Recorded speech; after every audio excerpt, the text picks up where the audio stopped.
কচুৱাত ৰাজনৈতিক হিংসাত্মক ঘটনা পঞ্চায়ত নিৰ্বাচনৰ পূৰ্বে নগাঁৱৰ ৰহা সমষ্টিৰ কচুৱাৰ মাধৱপাৰা পঞ্চায়তৰ ৩ নম্বৰ ৱাৰ্ডত ৰাজনৈতিক হিংসাত্মক ঘটনা সংঘটিত হৈছে। অগপুৰ নিৰ্বাচনী প্ৰচাৰ কেন্দ্ৰত প্ৰৱেশ কৰি ৬-৭জনীয়া কংগ্ৰেছ কৰ্মীৰ আক্ৰমণত গুৰুতৰভাৱে আহত হয় এজন বিজেপি কৰ্মী, আনহাতে কাৰ্যালয়ৰ চকী বেনাৰ লণ্ডভণ্ড কৰে বুলি মন্তব্য কৰে। পিছে কচুৱা আৰক্ষীক ঘটনাটো অৱগত কৰাত কচুৱা আৰক্ষীয়ে ঘটনাস্থলীত উপস্থিত হৈ তদন্ত আৰম্ভ কৰাৰ লগতে আহত লোকক চিকিৎসালয়ে প্ৰেৰণ কৰে।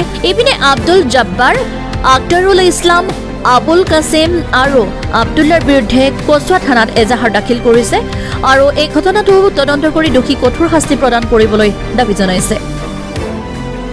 কচুৱাৰ পৰা গুলজাৰ হুছেইনৰ report, Assam north east news live. আজি বিজেপিৰ কেন্দ্ৰটো ইয়াত বনাইছে। এই কংগ্ৰেছী কেইটামান মানুহ আহি মানে কিবা কাৰণত মানে আমাৰ লগত লাগি পেলাই কেন্দ্ৰটো একদম ফালি পেলাইছে।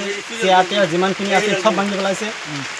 এই ৰহমত আলী, আব্দুল্লাহ, শহীদুল্লাহ, সুফিয়া খাতুন আৰু চুলতানা মানে একজনীয়ে মানে ইয়াত আছিলে। আমি মানে ঘৰতে আছিলোঁ মানে ইয়াত বিজেপিৰ কেন্দ্ৰটো বনোৱাৰ কাৰণে। আৰু যিহেতুকে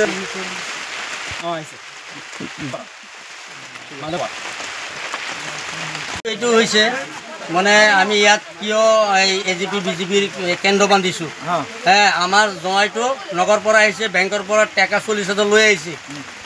জমাইটো ঘৰত যোৱাই নাই, সিহঁতে পাতি লৈ পেলাই এই কেন্দ্ৰৰ সিফালে লুকাই ৰৈছে। আৰু সৰু এটা আমাৰ ল'ৰা সি মাটি লৈ গৈছে শিখৰ খাবলৈ, তাতে মাৰপিট চুৰু হৈছে। আমাৰ ঘৰত আলহী আহিছে, বিয়া আহিছে, বিয়াৰ লগত আমি মানে কথা বতৰা পাতিছোঁ। ইয়াত চিৰপৰা লাগিছে। পাছতে দেখোঁ আমি সৰু বোৱাৰীটো দৌৰি আহিছে আৰু চিকাৰ মাৰিছে, আবাৰ দৌৰি আহক, জমাইক মাৰি পেলাইছে। পাছতে মানে এইকেইটা মানুহ আমি ফিৰাই মানে মানে কোলাব নোৱাৰোঁ, তেনেকুৱা অৱস্থা কৰিছে। 7জনৰ ওপৰত হ'ব। তো একেই আমি কিয় কেন্দ্ৰ বনাইছোঁ। কিহৰ কেন্দ্ৰ বনাইছে? এজিপি আৰু বিজেপিৰ কেন্দ্ৰ বনাইছোঁ। এয়াই ফিকশ্যন নেকি? হাই ফিকশ্যন। তেওঁলোক কংগ্ৰেছী মানুহ। কেন ইয়াৰ পৰা ফালি পেলাইছে। থানা আহিছিল, থানা আহিছে, ছাৰ আহি পেলাই বেমাৰীটো লৈ গৈছে আৰু সিহঁতক কি তদন্ত কৰিব। কেইজন আহত হৈছে? আহত এজন হৈছে। ঠিক আছে।